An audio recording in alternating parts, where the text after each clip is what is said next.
வணக்கம். இன்றைய முக்கிய செய்திகள். அகில இந்திய காங்கிரஸ் சிறுபான்மை துறை தேசிய தலைவரும் நாடாளுமன்ற உறுப்பினருமான இம்ரன்ஜி பிறந்தநாள் விழா வடசென்னை கிழக்கு மாவட்ட தலைவர் மதரமா கனி பாரூக் தலைமையில் வடசென்னை கிழக்கு மாவட்ட சிறுபான்மை துறை மாவட்ட தலைவர் லயன் ஏ அம்ஜத்கான் ஏற்பாட்டில் தெற்கு பகுதி தலைவர் KR சிவகுமார் முன்னிலையில் நடைபெற்றது. இந்நிகழ்ச்சியில் சிறப்பு அழைப்பாளராக பெருநகர சென்னை மாநகராட்சி மாமன்ற உறுப்பினரும் சாமுவேல் திரவியும், RK நகர் சையத் சிறுபான்மை துறை மாநில முதன்மை துணைத் தலைவர் பர்மா பஜார் நாகூர் கனி ஆகியோர் கலந்து கொண்டனர்.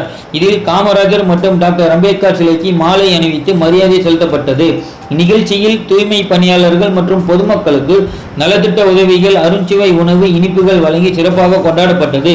இந்நிகழ்ச்சியில் பகுதி தலைவர்கள் P Kalaiyarasan, KKV Kumaran, wall tax road Ramesh, S Prabhakaran, முன்னாள் மாவட்ட தலைவர் TV Durairaj, G Ponnurangam, TV Murugan, doctor I Mohammed Farooq, P Vimaldas, MS Padmanabhan, D Jothi Prakash, XMC B Nagarajan, Umapathi, M Sankaralingam, C Chinnadurai, P Selvaraj, Saral Rajkumar, Manojkumar, Mohandas, Deepan, Shanmugam, Daniel, Nasser, Senthamizh, Faisal, Aamir Khan, Naresh Kumar, Shankar, Saifuddin மற்றும் சிறுபான்மை துறை ராயபுரம் பகுதி தலைவர் ஷபீக் அகமது ஆகியோர்கள் கலந்து கொண்டனர்.